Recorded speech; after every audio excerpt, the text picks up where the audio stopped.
Ladies and gentlemen, good evening and welcome to a great night of championship boxing live from Riyadh, Kingdom of Saudi Arabia.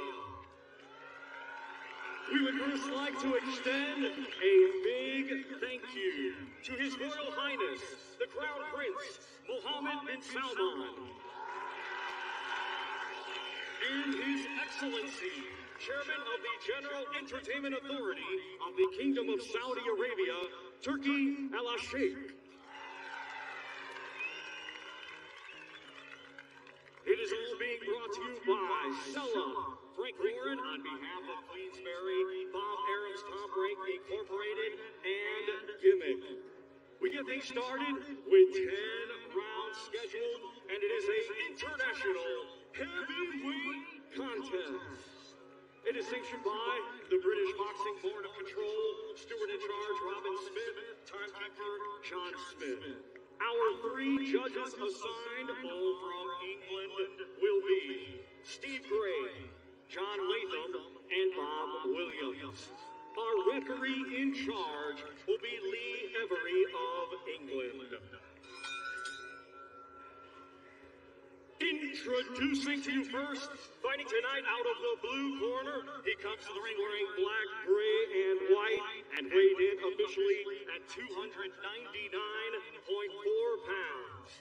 A native of the Democratic Republic of Congo, he is now fighting out of Airdrie, Scotland, and brings a professional record consisting of 19 wins, just 1 defeat. 14 of his 19 wins come by way of knockout. Ladies and gentlemen, please welcome Martin Bakole.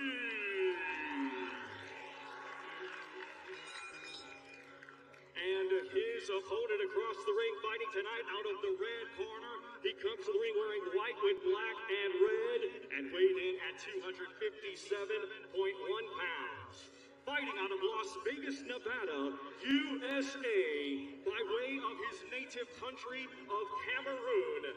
He has a professional record consisting of 40 wins, 7 defeats, 1 draw, with 28 of his 40 wins coming by way of knockout. Ladies and gentlemen, here is Carlos Takam.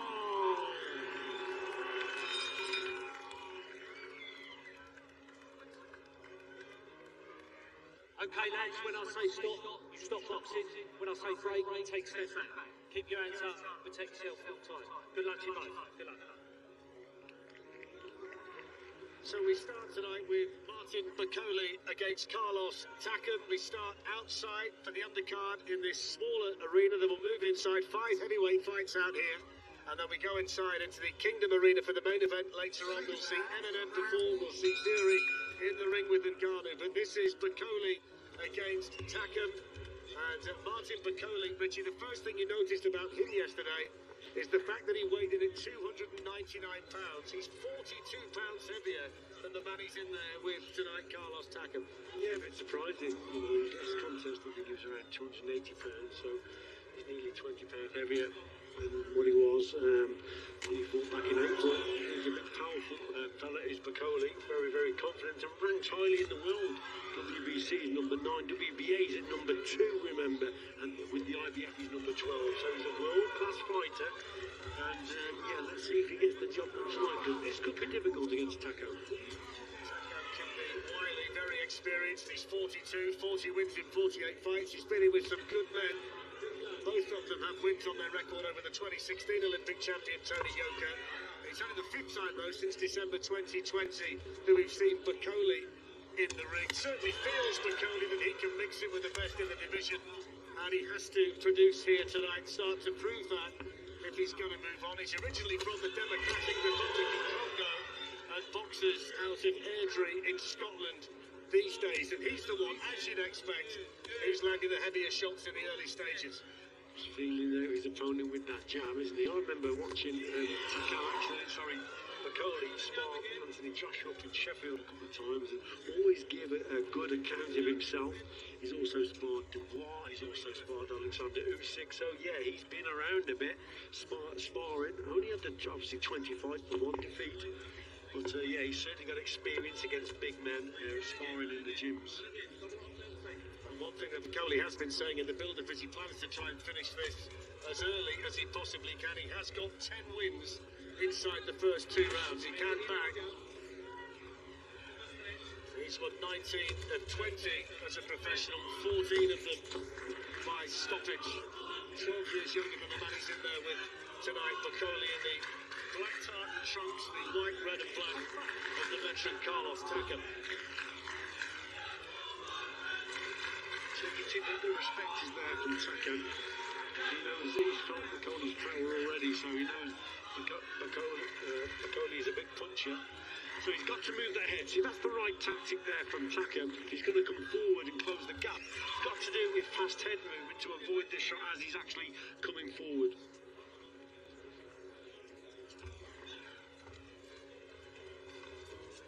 Bakole having to stand and wait. You wouldn't expect to see a great deal of movement, would you, from a man weighing 299 pounds? And if the first round's any indication, that's exactly what we're going to get here. A static target, but he's got the power, Richie, when he decides to throw it. Yes, most certainly. I thought Bakole actually won that round. He kept Takam at bay with that jab. Takam just showing you what he's got to do with the head movement. What do you think he's speed? I don't want to come in. I know that. If you say like that, don't think. Bring a jab in. It's better than the thing. That's a good day.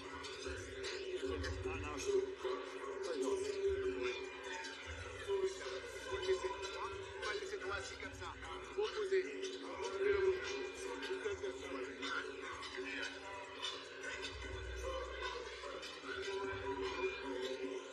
Takam, one of the fighters, Richie, chooses to stand up between rounds. 1 and 2 have done it down the years. Shows his confidence in his fitness and he's done his work.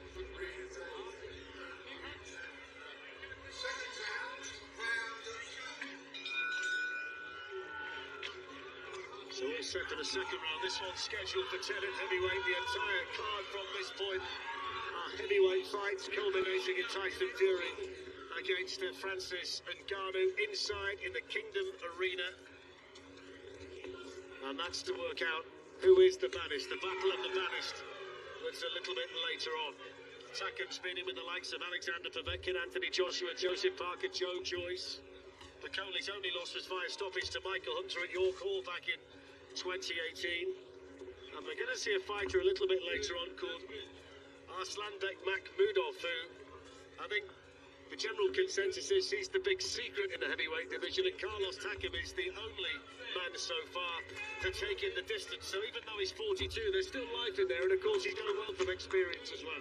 Lots of experience, hasn't he? Yes, been 12 rounds with Joseph Parker.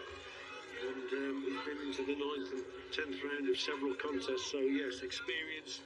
He's fought good opposition, and a cautious start from him. He's obviously just feeling out Bakole, but Bakole's actually boxing a sensible fight in that he's just waiting for Takam to come into range, work with the jab, and then he'll just try to bring him onto the right hand. So it's going to be hard for Takam to actually close that gap, because that jab's just stuck in his face all the time. That's why head movement is crucial, very fast head movement, but also fast feet to get him to close that gap down.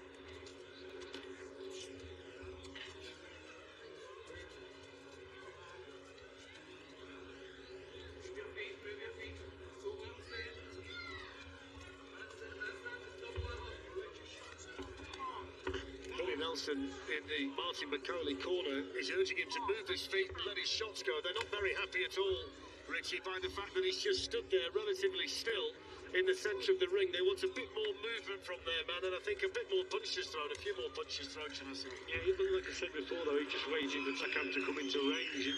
It's because Takam is not coming forward, and that's why Bakole's probably hesitating a little bit. Just waiting, look, see, he's the much bigger man sitting there waiting. That's not a bad shot there from Takam, so he's got to get close to land that right hand, remember. And at the moment, you have to say, I think that the pace is probably suiting Bakole, and Takam's got to up the tempo a little bit. Well, you would say it's been a very hot day here in Riyadh. It's cooled down significantly, and he he just managed to land a little short left hook at the end of that combination for Bakole, just as Takam was on the way out. Closing stages here of the second round of this one. Big left hook thrown by Carlos Takam. Well blocked though there for Bakole. Yeah, the right hand. He gets up close, so that's not bad from Takam. Good tactics, fast feet, whips that right hand over.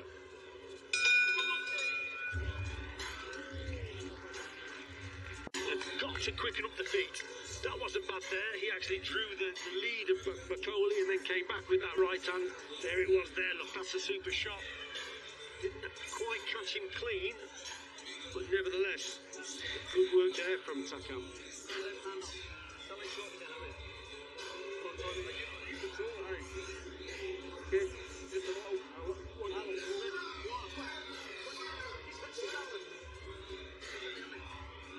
That's Billy Nelson in Martin Bakole's corner, and two Hall of Fame promoters there, Frank Warren alongside Bob Arum.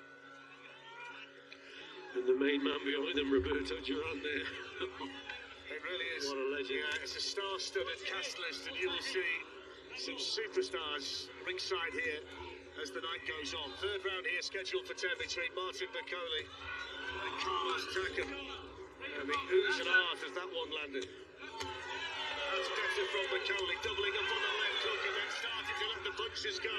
Maybe just the first signs of distressing there from Carlos Takam, who can't avoid many of these. He's got the clubs high, they're bouncing off the top of his head with a painful shot, so that left hook got through. Yes, Bakole's don't go to the gears here. That's not bad also from Takam. But yes, just an injection of pace there from Bakole, but Takam comes back at him. This is much better though, isn't it? Toe-to-toe stuff here. Excellent response from Takam because he started off the round so impressively, Bakole. And as we said, the punches are bouncing off the top of Takam's head, and he's come back now, and he's the one on the front foot. Great response. Yes, and Takam just weathered that storm a little bit, hasn't he? So he's actually getting closer to Bakole now. Both boxers here taking the risks, aren't they? They're in punching range, mid-range power shots, and Takam's landing with his own punches now also. Shaking the head from Bakole, but he's got his back to the ropes at the moment, and Carlos Takam with his head on his chest, although Bakole trying to let the punches go despite the fact he's on the ropes as he is. Yeah, he's taking a risk here, Bakole. Although he looks confident, he's actually smiling. But, you know, he's got his back on the ropes. His target is full on to Takam. And Takam, this is what Takam wants. This is the type of contest he also wants. So, yeah, he's taking risks here. Well, the referee, Leah, very happy for them to fight where they are. Little combination there from Bakole. Maybe Takam's turn to take a breather. Back he comes again with the left hook.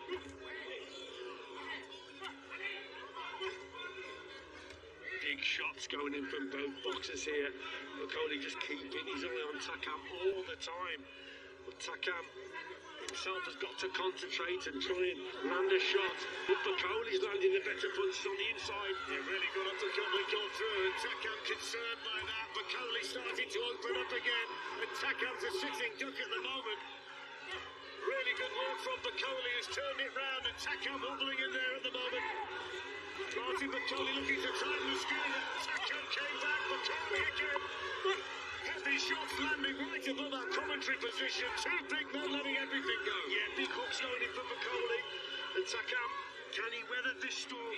That's the big question. Just holding on for dear life there, but Bakole, good exchange of shots. What a super left uppercut that was from Bakole. There's the end of a round that was so significantly different to the first round and the second round. Both of them standing toe-to-toe and firing away. Great round. And here's Fabio Wardley, who's going to be fighting David Adelaide tonight for the British title. That's the chief support. That's the fight directly before we see Tyson Fury against Francis Ngannou. And there is David Adelaide, who's been confident all week, Richie. He's been talking the talk. Tonight's the night to walk the walk. Yeah, a real 50-50 fight, isn't it, between them two? But here, a cracking round that was for this fella. Well, let's have a look at some of this action from the third round, which was explosive at times. Yes, this was right from the word go, wasn't it? So his corner have obviously told him to up the tempo, and he certainly did here. Hooks, uppercuts going. Although Takam is wobbling here at the start of the fourth. He's on wobbly legs, extremely wobbly legs. Bakole can sense the finish. Accurate punches going in, and he's just walking Takam down in there. He started this round the way he finished it. Bakole on that front foot, coming forward, very confident indeed. A couple of shots there from Takam, got home, but nevertheless, Bakole seems to be a man with a mission here, coming forward, wants the knockout, wants to do it in style against a very experienced opponent. Very good shot. Carlos Takam, he's on very wobbly legs. He's got the look of a man who Bakole can land a really solid one. He might just bring an end to proceedings, looking to try and get that stroke uppercut through. Takam in full defence mode at the moment. Yeah, missing wildly there with that right hand over the top. Bakole, I think he's looking for the finish here, just walking Takam down. Big shot again went in there for Bakole. Of course, the extra weight brings with it extra power. These are extremely solid shots from a very big heavyweight in there, and full credit to Carlos Takam for taking as many as he has. Yeah. Just on the outside, he's just trying to get vital seconds where he can try and recover. One observation would be, Richie, is that the legs aren't getting any more solid. They've been wobbly now for quite some time. Yeah, you're just waiting for another big shot on you from Bakole. Takam just staying on the outside, trying to keep his distance from the Great body shot, super body shot. Bakole digs it in, and lands another one. More distress for Carlos Takam. Is he about to go?